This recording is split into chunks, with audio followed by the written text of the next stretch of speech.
I'm Cindy James, and for most of my life, I was tortured by this one thought, that Jesus came once and I missed him. Like that there was a Son of God, and before such time, no one ever knew about him.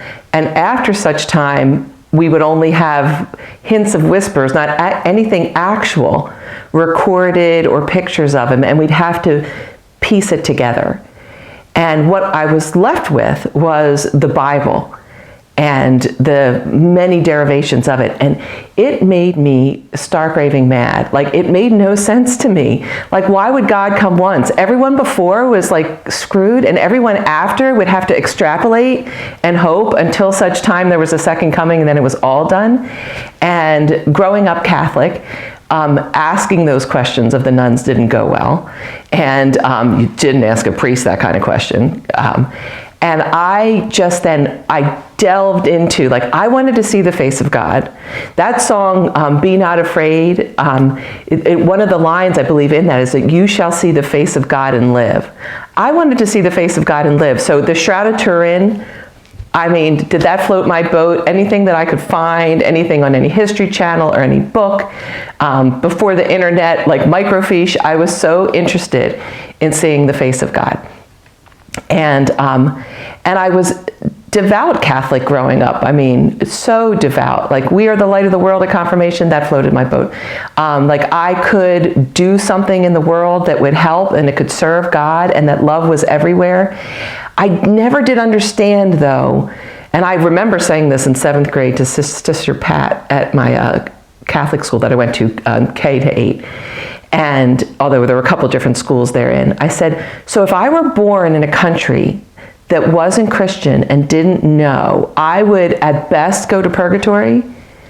Well, that's why we pray for those souls. And I tell you, that made me no sense. Well, this nun also told me that if I bit my fingernails, it would pierce my heart, and that French kissing would make my tongue turn like black or hairy. And I just thought French kissing was saying, like, I love you, je t'aime in French. And my parents always said bonne nuit, je t'aime. And I tell you, by the time I heard that, I was terrified and looking at my tongue to see if it was going to be showed that there was a French kiss.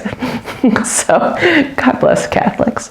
I think Catholics are so like right church, wrong pews. Like, the longing is so strong, and then we just like undercut ourselves with guilt. It's like suffering and striving for mediocrity, for almost, and then back. So I was a corporate attorney, litigator, and I chose the firm that represented the Archdiocese of a big city because I wanted to work for the firm that had a soul. And guess what? I saw behind the curtain like in The Wizard of Oz, and I was devastated because I had put my eggs in the Catholic basket and was trying my best to make that make sense with me. And there was a string of events over time, including going to Mother's Day Mass. I don't know if I think it was with my second child. I had just maybe had a 6-month-old. And the reading that they chose for Mother's Day Mass was from St. Paul to the Ephesians, the one that used to make me crazy. And now I can balance with feminine, masculine energy. I can, as a lawyer, I can turn the facts around to work for me in any way. And it was, wives, be submissive to your husbands. And husbands, love your wives like you do your own body or the church. And at that point, you know, breastfeeding, tired, 2 children under the age of 2, you know, marriage was what it was, it's complete now. And I just stood up, took the car seat in my arm and said, BS, fully, and without the letters, and walked out of that church. My poor ex-husband and daughter, she was so happy to skedaddle out because nobody wanted to stay in church. It was that particular church that we went to that day was boring. And then I started to study in earnest, like the origin of religion. So when I would get a babysitter, specifically then when I became pregnant with my 3rd and then 4th, whenever I got a babysitter, I would go to Barnes & Noble's back in the day that they were everywhere, and they had the big comfy couches, and get a decaf cafe mocha and go through the origin of religion. What's the origin of Christianity? What's the origin of Judaism? What's the origin of Islam? What's the origin of Jainism? What's the origin of Hinduism? You know, anything that I could find, I read, and I loved immersing myself in that and hearing the different stories and coming to the universal truths that really is like, they're simple. Is there more than one? Love. And anything that excludes is not love. Anything that compartmentalizes. So I then went religion shopping. And I became a Buddhist for a while.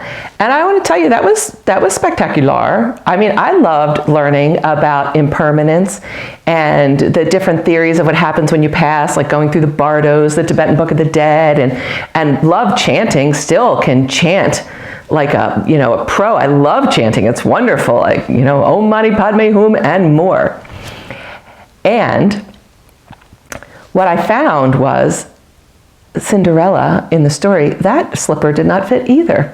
That was another evil stepsister. Not that Buddhism is evil, it's wonderful. But I found my own personal opinion and who I was receiving from is that there was as much man-made hooey in Buddhism as there was in Catholicism once you get past the pure teachings. And what I was being guided to do was to memorize like multi-thousand detailed pictures of like white Tara or the other aspects of God, and have to do like hundreds of thousands of mantras in order to unwind my karma. And that felt hard and long, and that would have required me, now having multiple children and a marriage that required a lot of, or distracted a lot, or required a lot, like whatever, it's just the way Baba designed it, attention. I would have had to go to a mountain in Tibet or India to be able to accomplish that. And that was not going to be the path for me. And so I started studying more and more and more. And by the year 2003-ish, 4-ish, I mean, my marriage was in the crapper again, but really big in the crapper. And my ex-husband and I had gone to so many different types of counseling, but I wanted to go to a counselor that had a spiritual foundation, because it just didn't make sense to me. And I think it is really good to do like nonverbal communication and all that kind of stuff, but there wasn't enough. What I hear you saying is that I'm a crazy lunatic and that you are feeling, repelled. Like there wasn't enough mirroring that healed the underlying causes of what was going on between us, and I knew there had to be more. So a friend of mine went online when online was not all the rage like it is today, and found a woman and a healing arts school that talked about these kind of issues. And her name is Marlene Kiesler, who is a Baba lover. And she had private practice as a therapist and also as an energy healer. And I went. And first we went to her office. She had two offices in a regular office building, my ex-husband and I, and it was very helpful. Very, very helpful. And then I had some private sessions at her home office. And in her home office are, as you who are probably listening to this have, and I do now, ginormous life-size pictures of Baba everywhere. And the one that stuck in my brain as like agitating 10-alarm fire, oh, Cindy, you're in a bad place kind of energy. Because my dad, God bless him, and my parents too, when I was in high school, we always had to beware of the Hare Krishnas. Like if we went to the airport, there were Hare Krishnas. Beware the Hare Krishnas. And I didn't understand, but the Hare Krishnas were going to brainwash me, and I was going to wear robes, and I was going to go off and never be heard of. I look up at Baba, and I see beware Hare Krishnas when it says real happiness lies in making other people happy. And I'm also on the journey to heal from codependence that I still don't even think I understand fully. But isn't that like the codependent handbook? Real happiness lies in making other people happy. And I'm now being told by this woman who's supposedly helping me heal from these dynamics that is Hare Krishna and danger. I don't know what Baba is. And it is like, the codependent, banner, which I now come to know so much more about that. And so I was nuts, but I had huge healing that day, and I had a vision of Baba, and so did she. And I had a physical thing that was needing to heal then, and it just went like poof away. It wasn't a big thing, but it went poof away.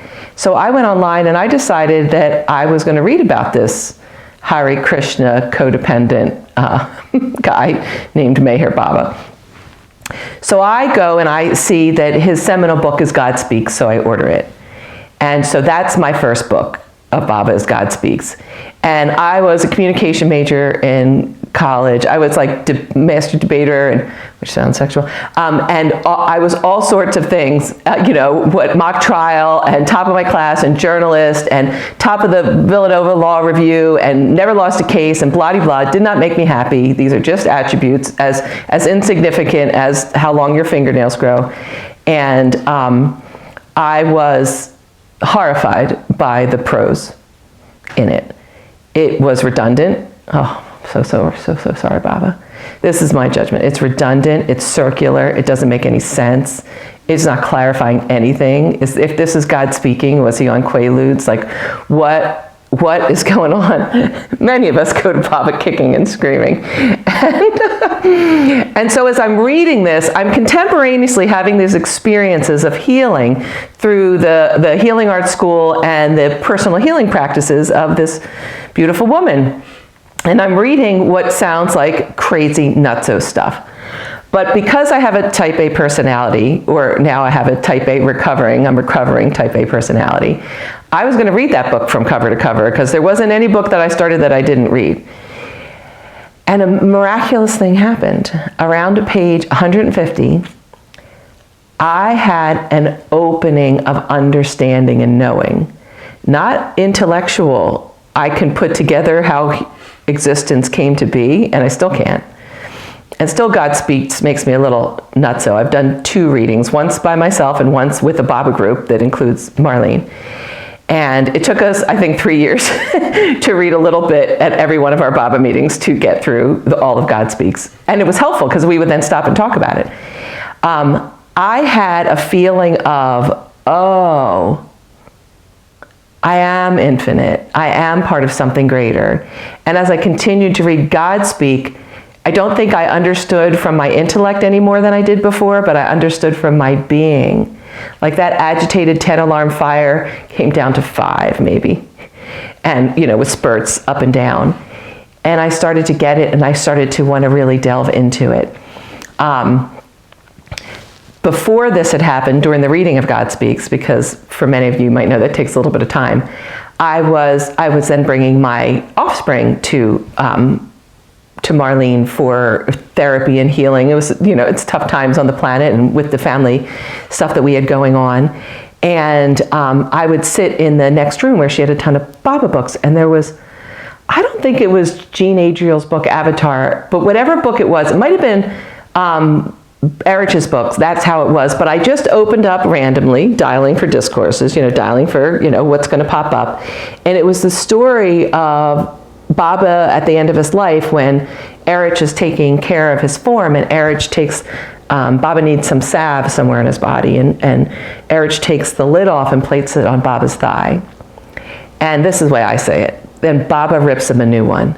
Like, how dare you? You think you're serving me and you place that on me? Do you have any idea how much that hurt me? And on and on. And again, like a horror movie, I'm just like, whir, whir, whir.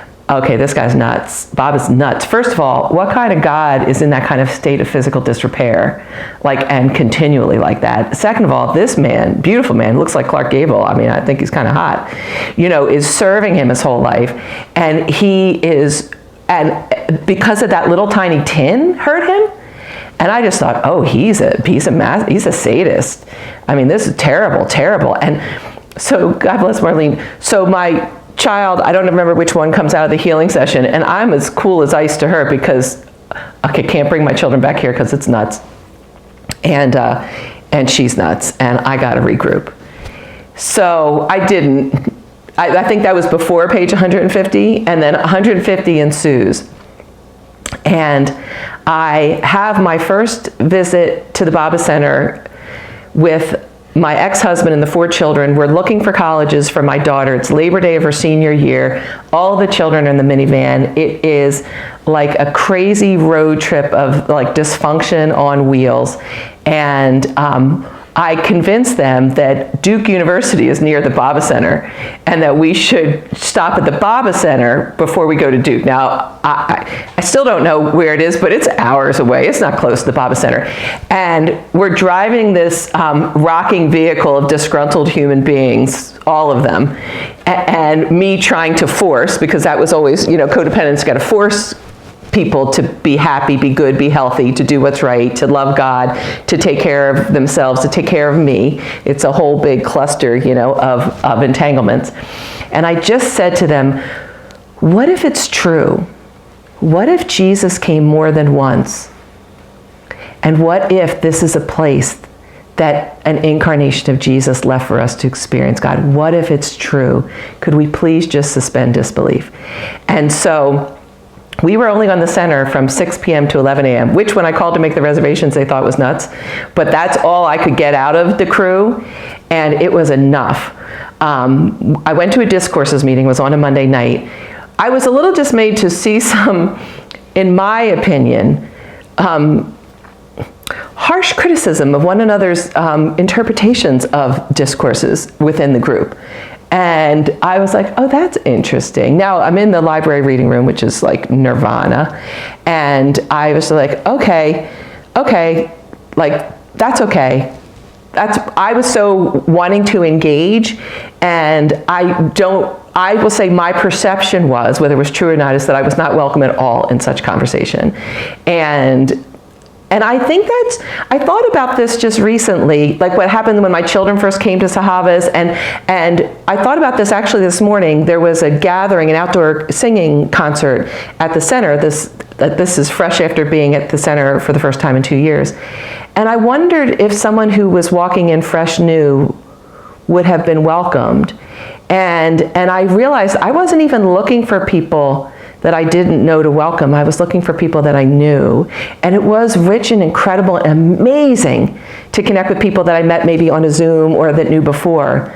But I believe that in hindsight, I was shirking my responsibility to everyone and everything and I thought, it's not just because I'm like some bad person that only wants to be with who I want. There is a certain sense. What I was given was the sense of compassion that to be a Baba lover or any kind of different path of religion does tend to garner a lot of scorn. And so perhaps, I'll speak for myself, I'm a little gun shy for that. And it's so wonderful to have a drink of love that understands at some level and isn't going to do that. So discourses that first night, and we're driving off the center, and my oldest child, Michelle McKeever, starts to cry. And I said, Michelle, what's wrong? She said, it's coming back, Mom. I said, what? She goes, the anger, the bad feelings, they're coming back. It was totally gone when I was on the center. And I was like, oh. And I had experience on the center of this noggin quieting, which I hadn't had, but for very few isolated experiences in my life. And I said, well, sweetheart, we can go back sometime. Well, of course, no one told me that when you go to the Baba Center, you go straight home. So we didn't go straight home. We went to Duke and then JMU, and then we were going to go to the Pathwork Center in Madison, Virginia, because there's a body of guided wisdom that comes from Pathwork that I had been studying, and I wanted to go there.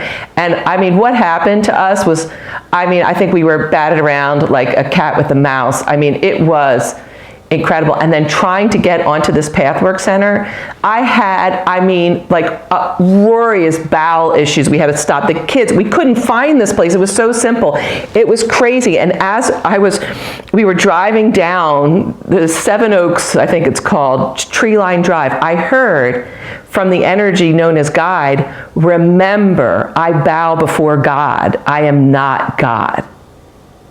And then, oh, I got it. And it wasn't until I got home again, as I said, that I was told that you go straight home afterwards, if only we had known. But it's all part of the great story. So the next time I go to the Baba Center, I felt like I was taking a another lover. I prayed to God, Jesus, Buddha, Baba for a good 4 years. I didn't know who, but I was going to encompass them all. God, Jesus, Buddha, Baba. I mean, because it's like heresy, sacrilege. First of all, it's paradoxical heresy in Catholicism to even believe that God is within you. Second of all, like the Gnostic Gospels and the Hammurabi stuff, they're so great about God within us. And I understood what happened in 325 AD when Constantine the Council of Nicene took all of the writings contemporaneous with the time of Christ, and they all kind of revised them, so you'd have to go through someone rather than yourself to get to God. I get that, and so but I'm still moving through the process. And I come to the Baba Center with Marlene Kiesler, her daughter Gaby, and Katie Lawton. I don't know if she was Lawton at the time. And one of the things that always bugged me about Baba, what a nice thing to say, thank God Baba doesn't have an ego, is that Baba doesn't do miracles. I'm like, well, what a convenient tactic to take when we could be recording miracles. Like, I don't do miracles. I'm like, because you're not the guy. I mean, because of course you could. Miracle it away. And I never really that was all the many things that I was fighting daily. Also, in God Speaks, by the way, oh no, this was in another thing. There was something in Godspeak where I thought he used an adverb wrong. And I was like, God wouldn't use an adverb wrong. Okay, this whole thing is crap. Again, before page 150. So this is now, I don't know what year it is. It's early. It's with flip phones, that are now just taking the most rudimentary pictures. And I am strolling along with Katie and Marlene, and I don't think Gaby was there for that, and we looked down, and the bubbles on the water were coming up. It wasn't raining, and we couldn't see the trail of bubbles coming up like you can see when the gases are coming up. There were just bubbles forming on the water. I said, this is the most amazing thing. I'm going to take a picture. And I took a picture of it, and all three of us went, because right in the center of it is Baba's picture.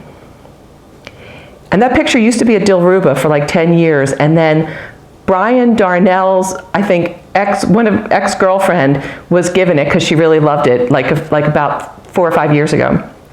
I have one in my house too. And I was like, oh my goodness. And so for the next 24 hours, I was trying to get that thing off of the old phone, to email it to people, to keep it. Everyone wanted to see it, telling stories. 24 hours later, I'm walking over the footbridge, clutching this with the claws of death on it, because I don't want to lose this phone until I record this. And I hear Baba say to me, so did the miracle help you? Are you closer to knowing God within now?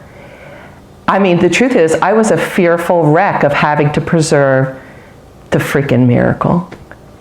And in that, whoosh, whoosh, gone.